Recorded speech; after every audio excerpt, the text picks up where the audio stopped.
I'm Chris Walker, and I remember standing in the kitchen, carefully arranging the finishing touches on dinner. Tonight's meal was special, not because of the recipe, but because my wife, Paula, was coming home after spending the weekend with her friends. They'd gone away to celebrate a milestone, the fact that they'd all be turning 30 in a few months. It was a weekend Paula had been looking forward to for a while, and as much as I missed her, I was eager to see her walk through that door again. We'd been married for 5 years, and this trip was likely her last big hurrah before we embarked on the next chapter of our lives, starting a family. Everything was falling into place for that step. A couple of years back, we'd bought an old house, the kind with creaky floors and a leaky roof, but it came with a price tag that was too good to pass up. It was practically a steal because of the state it was in. I'd poured my heart and soul into fixing it up, spending countless weekends and late nights sanding, painting, and replacing what was broken. Thanks to some clever budgeting and DIY work, I managed to save on materials, leaving us with more resources than we'd expected. By the time the dust settled, both literally and figuratively, the house had transformed into something we were proud to call home. Paula and I were a pretty typical couple, nothing too flashy or extravagant about us. We met during a backyard barbecue her brother hosted on a warm summer evening. She was 22, a September baby, and I was 23 with an April birthday. Neither of us went to college, but we'd found steady jobs. Me as a truck driver for a local transport company, and her as a teller at a neighborhood bank. We didn't have grand dreams of striking it rich, but we were happy and content, living comfortably within our means. 2 years after that fateful summer night, we tied the knot. Our marriage had been solid, but I'd noticed a bit of tension creeping in over the past few months. Paula seemed anxious about the weight of motherhood, which wasn't too surprising given the responsibilities it entailed. Some of her friends weren't exactly helping either. Most of them were still single and living the kind of carefree lives that didn't involve worrying about diapers or daycare. One of her friends, Steph, grated on my nerves more than the others. She was a classic party girl, constantly showing up with a new guy in tow. Once, out of sheer curiosity, I asked her what she wanted to do with her life. She shot me a smirk and said, "I want to be a woman who sleeps around." Well, she seemed to be excelling in that department, if nothing else. The sound of Paula's car pulling into the driveway broke me out of my thoughts. I glanced at the timer on the oven, 10 minutes until the lasagna would be done. The red wine was already open and breathing, the garlic bread cooling on the counter, and the salad tucked away in the fridge. I prepared everything just the way Paula liked it. But when I turned around to greet her, something in my gut twisted. The moment she walked through the door, I knew. Somehow, I just knew she cheated on me. It wasn't anything she said outright. It was the smug smile on her lips, the gleam in her eyes that practically screamed, "I did it, and you can't prove it." Even the way she walked, with that nonchalant strut, made my blood run cold. She looked me straight in the eye, and I could see the moment it dawned on her that I'd figured it out. Her gaze darted away from mine, almost as if my stare had burned her. Dropping her bag to the floor, she rushed toward me, her arms outstretched. "Oh, Chris, I need you so much. Take me," she said, her voice dripping with urgency. I sidestepped her advance without hesitation, my voice calm but firm as I replied, "No thanks, that's not necessary." Her expression shifted instantly, from confident to completely blank. She froze, clearly unsure how to respond. Paula Walker, soon to be 30 and ready to embrace motherhood. That's who she was, or at least who she claimed to be. Becoming parents had been an almost unconscious decision. About 6 months ago, we were making love one evening, slow and tender, when she leaned into my ear and whispered something unexpected. "Oh God, I forgot to take my pill this morning." Her words stirred something primal in me. Our pace shifted, our movements became almost wild, and the passion we shared in that moment was beyond anything I'd ever experienced. When it was over, as we lay there catching our breath, I remember running my fingers through her hair and saying, "Judging by that performance, I'd say someone's ready to be a dad." I teased, still catching my breath from the moment we just shared. About 2 years earlier, I tried bringing up the idea of starting a family, But Chris had brushed it off almost immediately. He had a point, though. The house was far from suitable for a baby back then. He'd been up to his neck in renovations, and it was true that parts of the house could have been dangerous for a curious little one. So I didn't press the issue. There was no sense in rushing something so important. But this time felt different. It was as if the door to that chapter of our lives had finally creaked open, inviting us to step through. Chris smiled at me, his expression somewhere between amusement and disbelief. "Did you actually forget to take your pill this morning?" he asked, his tone light but probing. I couldn't help but laugh. "You know I didn't mean it like that," I admitted, though the truth was more complicated. My body had almost betrayed me, blurting out words that revealed more than I'd planned to share. The reality was, I wanted a baby. No, not just any baby. I wanted his baby. Deep down, it was like my entire being needed to gauge his reaction before I dared say it outright. I've always been the type to plan things meticulously, so naturally we started laying out a roadmap. One thing I was particular about was timing. I'd read all the studies about how being the oldest in a class could give a child a developmental advantage, and I wanted to give our future kid every possible edge. So, the plan was set. In 4 months, I'd stop taking the pill. When I shared the news with my friends that we were thinking about starting a family, the weight of what I was committing to really hit me. I've always been the quieter one in our group, the reserved one who didn't jump into relationships or act impulsively. My friends, especially Steph, had been dating since high school, cycling through boyfriends like the seasons. Steph, in particular, made no secret of her lifestyle. She saw it as her personal mission to live as freely as possible, which included sleeping with as many men as she pleased. She wore her choices like a badge of honor. I, on the other hand, had been the good girl, saving myself for my wedding day. Sure, I'd had boyfriends before Chris, but those relationships never lasted long, mostly because I wasn't willing to take things to a physical level. Looking back, I started to wonder if I'd missed out, if my choices had made me too cautious. A little voice inside me started to whisper, "What if you made a mistake by holding back? What if you missed all the fun?" That's when the party happened, the one that changed everything. It was in my brother's backyard, and I'd been helping his wife prep sauces for the burgers when Chris walked into my life like a force of nature. I doubt he even noticed me at first, but I couldn't take my eyes off him. My sister-in-law caught me staring and grinned knowingly. "Do you like him?" she asked, her voice teasing. I just nodded, too embarrassed to speak, and she laughed. "Relax, girl. His name's Chris. Give me 10 minutes, and I'll have Alan introduce you." True to her word, my brother worked his magic, and not long after, I found myself standing next to Chris, trying to act natural. My first impression? He liked me just as much as I liked him. We spent the rest of the day together, and by the time he left, we'd already set up our first date. After he drove off, Steph wasted no time swooping in. "You made your move. So, how'd it go?" she asked, her eyes gleaming with curiosity. I couldn't hold back my smile. "I felt it," I told her. "He has to be mine." Steph smirked. "Go on, big girl. Take that cherry," she quipped. And as crude as it was, that's exactly what I did. I held nothing back from Chris, and by our 4th date, we'd already crossed that line into physical intimacy. Our nearly 7 years together had been wonderful, at least on the surface. But as the reality of settling down and starting a family loomed closer, I started to feel this itch. It was a whisper, a persistent tug at the back of my mind telling me I needed something more, something just for myself. I couldn't talk to Chris about it. I knew how he'd react.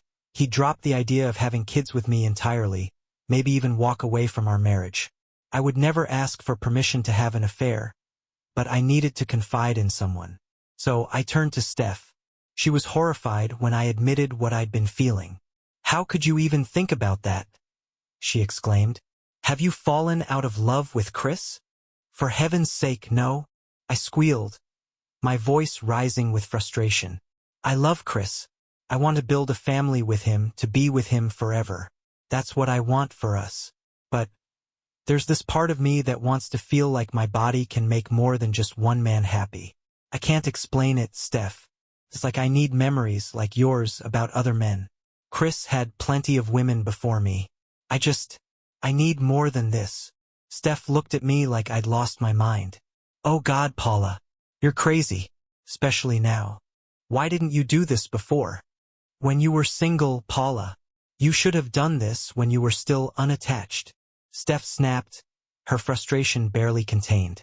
Then her tone softened, and she looked at me with genuine concern. I hope you're still taking your pills, because if you do this and end up pregnant with someone else's baby, it'll be the biggest disaster of your life. Of course, I'm still taking them, I stammered, her words hitting a nerve. How could she even think I'd let something like that happen? The idea of having a child with another man was unthinkable. If I stopped now, the timing would be completely off.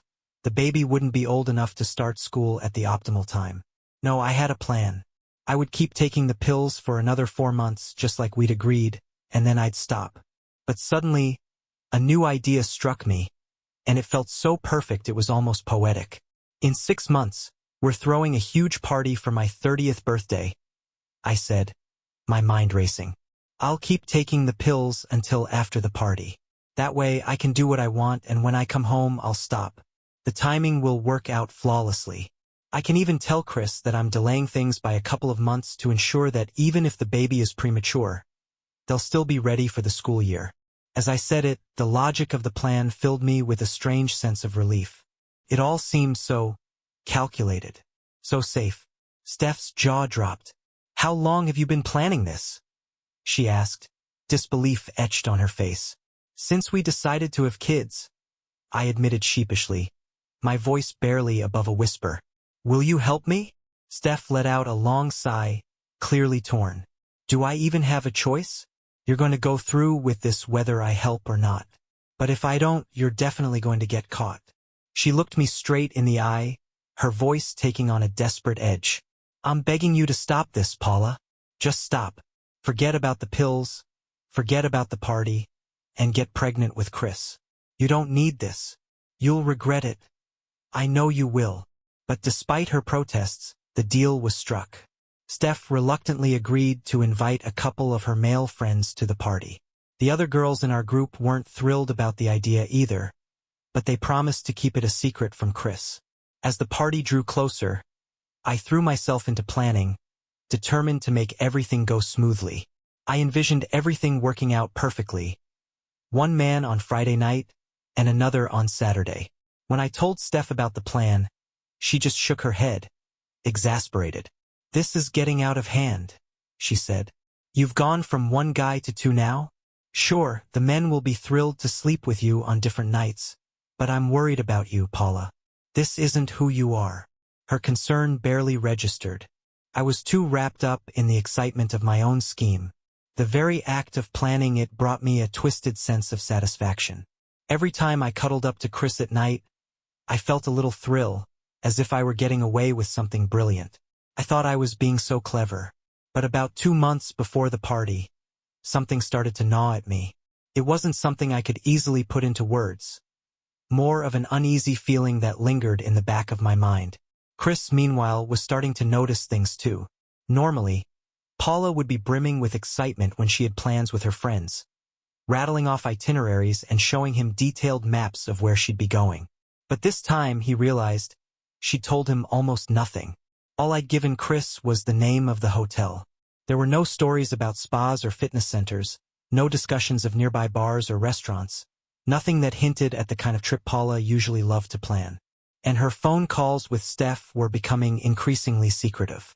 She always made them when Chris wasn't around, which was unusual for her. What bothered Chris the most, though, was Paula's sudden decision not to stop taking birth control until after the party. For 2 years, she'd been meticulously tracking her fertility with charts, preparing for the moment they'd agreed to start trying for a baby. She'd already researched schools in the area and worked out a timeline so the child would be born just after the cutoff date for school enrollment, ensuring they'd be the oldest in their class. She'd even gone as far as analyzing the risk factors for a premature birth during her first pregnancy and concluded they were negligible. And yet, out of nowhere, she'd changed her mind. When Chris asked why, her explanation seemed vague, almost rehearsed. It was based on something, what exactly he couldn't figure out, but it didn't sit right with him. Paula had already ruled out any practical reasons to stay on the pill during the party. It didn't make sense. She didn't drink, didn't smoke, and neither a gym session nor a spa day would have been a problem even if she were in the early stages of pregnancy. So why was she so adamant about continuing the pills? It was completely out of character for her, and it gnawed at me. There were other changes, too subtle but enough to put me on edge. Our sex life had shifted in ways I couldn't quite put my finger on. It wasn't that we weren't intimate. It was more like her mind was somewhere else. Whether we were making love or simply having sex, something felt off, like a part of her wasn't fully present. Her attitude had changed as well. She had grown more dismissive, almost condescending, as if she were harboring a secret that gave her some kind of power over me. I don't think she even realized she was doing it, but I could sense it, and it was enough to make me worry. The party was just a week away, and I was running out of patience. Paula, on the other hand, seemed completely absorbed in her preparations. A few weeks earlier, Steph had introduced her to the men who would be joining them, and Paula seemed excited. Too excited. She even joked about squeezing in a third fling on Sunday morning. It was like she was caught up in the thrill of her own planning, and I could tell she was trying to ignore me. On Thursday evening, as Paula packed her things, I couldn't help but hover nearby. She was folding clothes and slipping items into her suitcase with an air of detachment, almost like I wasn't even in the room. To distract myself, I volunteered to grab some milk from the store, hoping it might break the tension. But the look on her face as I left the house stuck with me. It was like I'd interrupted her, like she wanted me gone. Something about the whole situation felt off, but I couldn't put my finger on it. Paula was acting strangely, and a sinking feeling began to settle in my chest. On Wednesday, things took a turn. I'd set up SMS alerts for any transactions on our bank cards, a precaution we'd both agreed on. That afternoon, just after lunch, I got a notification. $199.95 had been spent at Victoria's Secret using one of Paula's old cards. The card was rarely used and kept in our safe, so I was immediately on edge. Why would she go out of her way to retrieve that card for this purchase? And why Victoria's Secret, of all places? She'd always said she hated their stuff, claiming she looked sexier in nothing at all. That evening, I watched her closely when she came home. No shopping bags came into the house with her, and by the time I checked the safe at 6 p.m., the card wasn't there. 2 hours later, it had mysteriously reappeared. The whole thing left me uneasy, and when I couldn't sleep that night, I decided to investigate further. At around 3 a.m., I slipped out of bed while Paula was sound asleep and headed for her car. I searched every inch of it but came up empty. Frustrated, I returned to the house, only to notice her small suitcase sitting by the guest room door. That struck me as odd. Paula never packed her bag until the night before a trip, not 2 nights in advance. Curious, I opened the suitcase and found it empty, but something told me to check the zippered top compartment. Sure enough, inside was a bag from Victoria's Secret. My heart sank as I pulled it out. The contents? 2 sets of lingerie, complete with thong panties, lace bras, and a sheer nightgown. It didn't prove anything outright, but it strongly suggested something was going on. This wasn't meant for me. This was for someone else. The next night, Thursday, I did what I always did when she was packing. I sat on the bed and tried to make conversation. But Paula wasn't in the mood. She brushed me off, eventually asking me to run to the store for milk. It felt like a tactic to get me out of the house. And when I left, I couldn't shake the image of her barely acknowledging me. We always made love before she left for a trip, but this time she declined. She claimed she'd just gotten her hair done and didn't want it messed up. I left the house feeling dejected. Friday morning came, and Paula was up early, bustling around the house with excitement. For her, this weekend marked her final hurrah before we got serious about having a baby. For me, it felt like a dark cloud was hanging over us. I was sipping my coffee when she came into the kitchen, looking radiant and carefree. Chris walked in shortly after, and I did a double take. He looked awful, like he hadn't slept a wink all night. "What's wrong?" I asked, setting my mug down. "You look like you've been up all night." Without a word, he grabbed the coffee pot and poured himself a cup. Black, no sugar. His hand trembled slightly as he raised the mug to his lips, and I could see the tension in his face. Chris did something out of the ordinary that morning. He added sugar to his coffee. Caught me off guard because he never sweetened his coffee, always preferring it black. He stirred the cup absently before finally speaking, his voice heavy. No, I had a horrible night. I've got this terrible feeling, like life's about to fall apart. I wasn't really paying attention. His words barely registered as I nodded along. Well, try to get some rest, I replied dismissively, flashing him a flirty smile and a quick wink. You know what's coming next week. Glancing at the clock, I realized I was running late. I've got to go. I'm leaving work at noon to pick up Steph, and Karen will ride with Megan. Chris nodded, but then he furrowed his brow. Why are you taking 2 cars? You could all probably fit into one. His question threw me for a moment. The real reason was obvious. There were 8 of us, 4 girls and 4 guys. But there was no way I could tell him that. Thinking quickly, I answered, Karen has to stop by her aunt's on the way back, so she needs her own car. I leaned over to kiss him on the cheek, hoping to distract him before he could ask anything else. Then I hurried out the door, my heart racing. The excuse was flimsy at best, especially since Karen's aunt had passed away 2 years ago, but I just hoped he'd forgotten. The drive to work flew by, and before I knew it, noon had arrived. I checked my phone to find a text from Steph. She and 2 of the guys were already waiting at the agreed-upon spot. We'd chosen a secluded park for the meetup, so no one would see the men getting into my car. When I arrived, Karen was there too, and we all set off in a convoy, heading for the hotel. By 2 p.m. we had arrived. My carefully planned escape from reality had officially begun, and I was determined to make the most of it. Meanwhile, Chris sat at home, drinking his coffee and feeling like the weight of a million shattered dreams had settled on his shoulders. Paula had looked so smug earlier, sipping her coffee with what he now realized wasn't a smile. It was a smirk. She had glanced at him and asked, "What's wrong? You look like you didn't sleep all night." She was right. He hadn't slept, and it was because of her. "No," he replied cryptically, testing to see if she'd catch his meaning. "I had a terrible night. I've got this awful feeling, like life is about to fall off a cliff." But Paula didn't seem to notice the edge in his voice. She brushed it off entirely. "Well, try to get some rest. You know what's happening next week," she said lightly, as if everything were fine. That made Chris feel even worse. If she was really planning to do what he suspected, did she honestly believe they'd still be having children next week? If she went through with this, the only thing they'd be having was a divorce. Her attempt at a flirty smile and wink fell flat. She gave him a quick peck on the cheek, so quick it felt meaningless, and ran out the door again, leaving him alone with his thoughts. It was as if her actions were saying, "You don't matter. I have more exciting things to do." Chris sat at the table, staring into his cup of coffee. He realized he'd accidentally stirred in sugar again and dumped it out, pouring himself a fresh cup without it. The bitterness felt more fitting for the moment.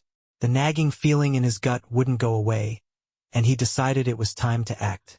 Her excuse about Karen's aunt hadn't sat right with him. It felt forced, like she'd come up with it on the spot. Everything about the situation screamed that something was wrong. He needed answers, and he needed them fast. Chris called his friend Dave, who worked as an investigator at a law firm. After some polite small talk, Chris got straight to the point. "Dave, I need to find out what someone's up to. How do I do that?"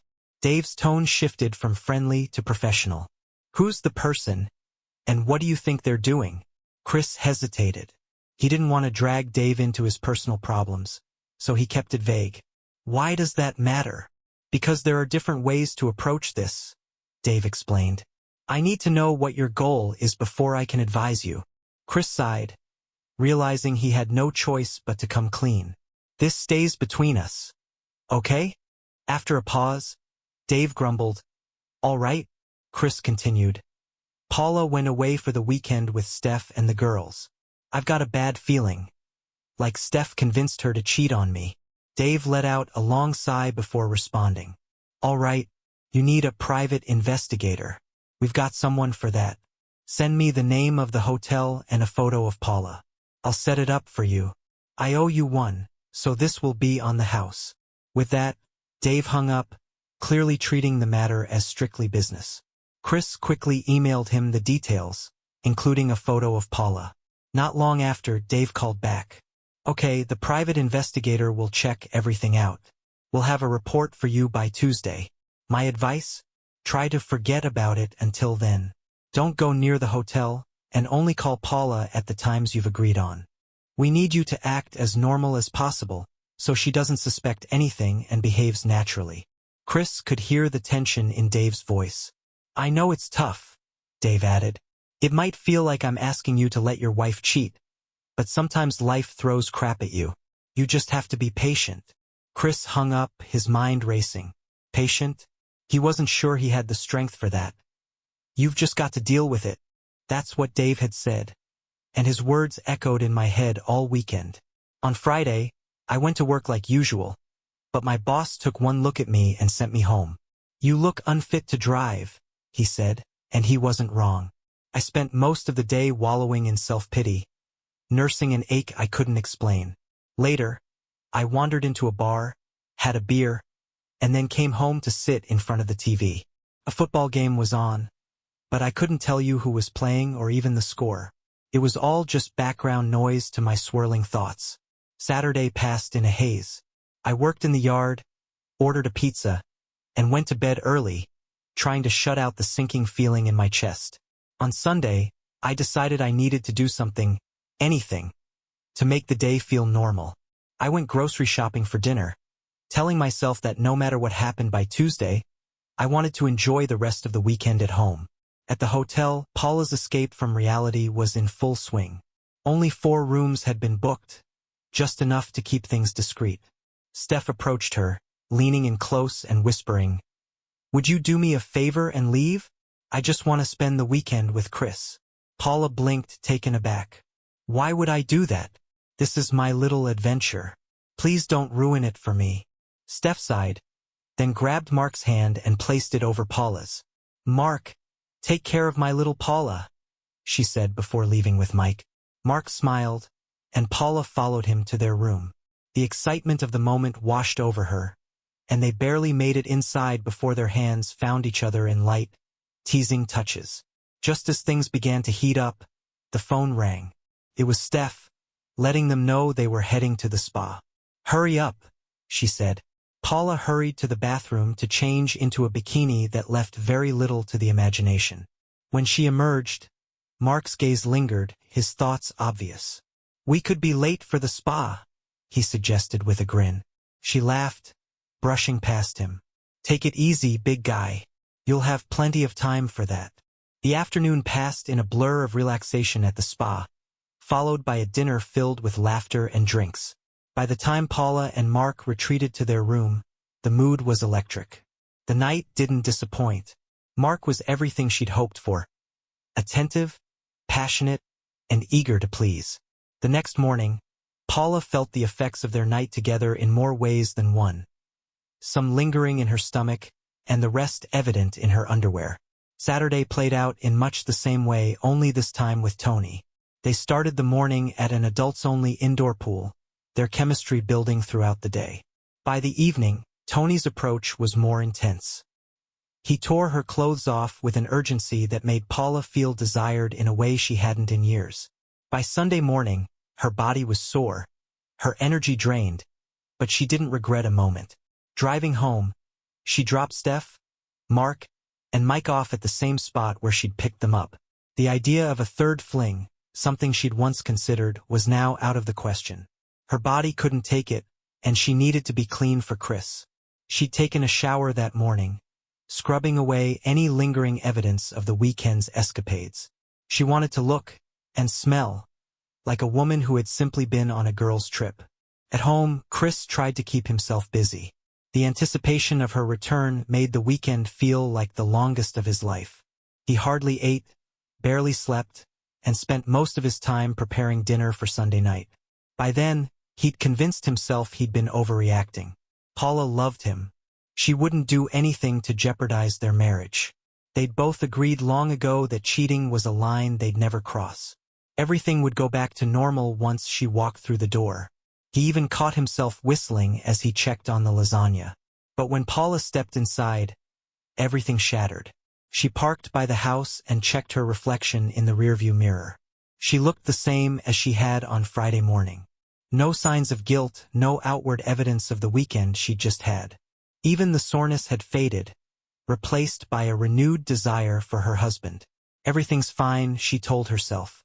The illusion lasted until she closed the door behind her. Chris was in the kitchen, peeking into the oven, putting the finishing touches on the meal he'd made for her. He stood up to greet her with a smile, but it disappeared the moment he looked at her. In an instant, his face shifted to something she could only describe as disgust. She froze. What did he see? She wondered, panic surging through her. How did he know? Oh God! She thought, her mind spiraling. What have I done? Why did I do this? The realization hit her like a blow. Chris didn't deserve this. He didn't deserve a wife who would betray him. The expression on his face made her whole body ache with the fear that she might never carry his children, that she might lose him forever. Desperate, she dropped her bag and rushed toward him. Chris! She whispered, her voice trembling. She reached for him, wanting nothing more than to feel close to him again, to erase the distance she'd created. But he dodged her, stepping into the living room and leaving her behind. She wasn't quick enough to follow and ended up on the floor next to the oven. The scent of his homemade lasagna, her favorite, filled the air, and her eyes darted around the kitchen, taking in all the effort he'd put into the meal. It was overwhelming. The weight of her guilt crashed down on her. She'd thrown it all away, everything they'd built together, for a fleeting weekend with men who wouldn't even remember her name by the time they got home. Paula sat on the floor, staring at the oven. She knew she had to face Chris to talk to him, but every step toward him felt like walking to the guillotine. There was no turning back now, and lying her way out wasn't an option. Slowly, she pushed herself to her feet, steeling herself for what came next. I stood up, shaky and unsure, and made my way through the living room to Chris's office. He was sitting at his desk, his posture rigid and commanding, a position that gave him control of the room. It also created a barrier, physical and emotional, between us, making it impossible for me to get close enough to even attempt softening his anger. I settled onto the couch across from him, feeling small and exposed, as though every part of me was laid bare. Tears streamed down my face, but they did nothing to move him. In the past, if I so much as sniffled, Chris would be by my side in an instant, pulling me into his arms. Not today. Today, my tears seemed to evaporate in the icy distance between us. I had no excuses, no way to justify what I'd done, but the silence was unbearable. So I began to speak. The words tumbled out in a rush, unfiltered and raw. It all started around the time we decided to have kids. I began, my voice trembling. I want your children, Chris. I want to be a mother more than anything, but I also wanted to have some fun one last time before committing fully to that life. This weekend, it was supposed to be my farewell to all of that. I glanced at him, hoping for some flicker of understanding, but his expression didn't change. So I kept going. You knew I was a virgin when we met, but what you didn't know is that I had planned to join my friends in their adventures before I met you. My friends were wild, Chris, and when I met you, I threw myself into us instead. We both loved it, our life, our love, but as motherhood loomed closer, I started feeling like I'd missed out on something. So, I talked to Steph about it. Chris's voice cut through my confession, sharp and cold. I knew that woman pushed you into this. I shook my head, swallowing hard. She didn't, Chris, I replied quickly. Steph actually tried to talk me out of it. She told me I was crazy. When I refused to listen, she only agreed to help because she was worried I'd get hurt or do something reckless. She thought it was better to at least keep me safe and make sure you didn't find out. But she warned me not to do it. She'll kill me when she finds out I've told you. She admires you, Chris. She always has. She's always said you protect and love me better than anyone could. The tears came harder now, but Chris didn't move. He stayed rooted in his chair, cold and distant, a wall I couldn't climb. His lack of response only deepened my guilt. "Keep going, Paula," he said, his tone flat and emotionless. I took a shaky breath and continued. "There were 4 men," I admitted, my voice barely above a whisper. "I hate to tell you this, but you deserve the truth. On Friday night, I was with one of them. On Saturday, another. The sex was good, but it wasn't better than with you. It was just different. That's what got to me. I'm so sorry, Chris. I'm sorry for doing this to you, to us. I'm sorry for putting you in this position, for humiliating you in front of our friends. And even though it probably doesn't mean anything now, I'm sorry I got caught and ruined what we had." I stared at the floor, too ashamed to meet his eyes. Deep down, I hoped he'd tell me he forgave me, but I knew better. I could feel his gaze on me, heavy and unrelenting. I didn't dare look up, afraid of what I'd see on his face, in his eyes. His silence was suffocating, and when he finally spoke, his words sliced through me like a blade. "You've been acting strange with me for months," he said, his voice low and measured. "You thought I wouldn't notice, but I did. You started hiding your plans for the party about 6 weeks ago. That was when you met those 4 men, wasn't it?" I nodded slightly, my throat tightening. "You changed, Paula. You began closing your eyes when we made love, saying things like, 'Take me,' things you'd never said before. Then you'd get a message, probably from Steph, and you'd ignore me completely. You had this dreamy, faraway look in your eyes, like I wasn't even in the room with you. You'd never answer me after those messages, and then you went and bought lingerie from Victoria's Secret using your old bank card. Did you forget that I still get text alerts on that card? It was cloned a few years ago, remember? That's why I get notified about every transaction." His words were relentless, each one a reminder of how carelessly I'd handled everything. "I went looking for the card after that," he continued, "and I saw what you bought. I knew what you were planning when you left on Friday. I convinced myself you wouldn't go through with it, but I had to be sure. That's why I called Dave and had him arrange for a private investigator to go to the hotel. I'll get the report on Tuesday. Then I'll know if you've lied to me." I felt my body shaking as the weight of his words settled over me. How much more could I cry? He had seen through me all along. He had anticipated this. But the part that hurt the most was knowing he hadn't stopped me. He hadn't tried to intervene. I thought he should have known I wouldn't go through with it, but I had. And now the damage was done.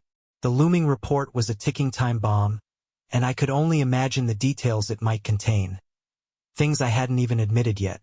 Like how the 4 of us had sunbathed topless by the adults, only pool, laughing and joking as if nothing we were doing could ever catch up to us. It wasn't just my betrayal. It was the carelessness, the sheer audacity of my actions. And now the fallout was inevitable. The air between us was thick with finality. I knew what was coming even before I asked, but I needed to hear it from Chris. "What are we going to do next?" I asked, my voice barely audible. His response was calm, measured, and devastating. "You know it's over between us," he said, his eyes cold and unreadable. "Since your parents are still alive, I think you should go stay with them. I'll stay here because this is the only roof I have over my head. I'll ask Dave to send over a lawyer to draw up the divorce papers, and we can sign them. We'll sell the house and split everything equally." He paused, letting his words sink in before continuing. "If you agree not to fight this, we can file for divorce based on irreconcilable differences. No spousal support, no counseling, and no drama. But if you resist, I'll use the report from the private investigator. It won't change how we divide the assets, but the details will become public. Everyone will know." What could I do? The choice wasn't really a choice at all. "All right," I said quietly, feeling hollow inside. I got up and went to pack my things. When I walked out of the house, suitcase in hand, the enormity of what had happened hit Chris like a freight train. He sat in silence, staring at the door I just closed behind me. His mother had passed away 5 years ago, and his father followed her a year later. As an only child, he had no family left, no parents, no siblings, no wife, and no children in the foreseeable future. In 6 weeks, the house that had once been his sanctuary would be sold, leaving him without a home. For the first time in years, he cried. He mourned not just me but everything he had lost because of the choices I had made. The marriage, the dreams, the plans, all of it was gone. Sitting in his car outside the house, he realized there were no tears left. He was empty. I, meanwhile, had arrived at my parents' house. The moment I stepped through the door, I knew I was starting over, but there was no warmth, no comfort waiting for me. Sympathy was in short supply. As I unpacked, I called Steph, my last remaining lifeline. Steph? I sobbed into the phone, my voice breaking. He knew. Tears streamed down my face as I poured out everything. "Damn it, Paula," Steph replied, her voice tinged with frustration. "I told you this was a terrible idea. Getting caught was always the biggest risk. How did he find out?" Through my tears, I tried to explain. "Apparently, I've been distracted for weeks, both at home and in bed." He noticed everything. He got a text notification when I made that purchase at Victoria's Secret. It made him suspicious, so he hired a private investigator to check the hotel. I told him the truth, but I left out the details. If he sees that report, if he finds out what I did and how I was dressed, any chance of forgiveness will disappear. Once he reads it, there'll be no going back. Oh God, Steph, what have I done? By then, I was completely incoherent, my words coming out in broken gasps. "Where are you going now?" Steph asked, her tone softening. "To my parents," I replied, though even as I said it, I knew what her response would be. "They won't let you stay," Steph said bluntly. "You know that. They'll tell you to deal with your own mess. You'll end up here with me when they kick you out." She wasn't wrong. My parents didn't sugarcoat things. They reminded me that I had made my own choices and that it was up to me to live with the consequences. Within days, I moved in with Steph, and my life became a process of picking up the shattered pieces, trying to rebuild what I could. Epilogue. Chris followed through. He sent me a copy of the investigation report along with the divorce papers. I didn't contest them. How could I? Within 10 weeks, the decision was finalized, and 3 months later, the house was sold. Chris left town, disappearing from my life entirely. The last I heard of him, he had become a long-haul truck driver, leaving California behind. I had no way of contacting him, and even if I did, what could I say that would change anything? I stayed with Steph for a few weeks before moving into a small apartment. The itch that had driven me to destroy my marriage was gone. It hadn't just faded. It had vanished completely, leaving nothing but regret in its place. I still met up with the girls occasionally, but I kept my vow of celibacy. I didn't want anyone else. I longed for Chris to come back, to hear him tell me that we could start over. I dreamed of whispering in his ear, "I'm not taking the pills anymore." And this time, I wanted those words to mean something real, something hopeful. But deep down, I knew it was just a fantasy. Chris was gone and he wasn't coming back. I was saving myself now, not for some fleeting adventure, but for my husband. And if he wasn't there, I'd remain alone. It was the price I had to pay for the choices I had made.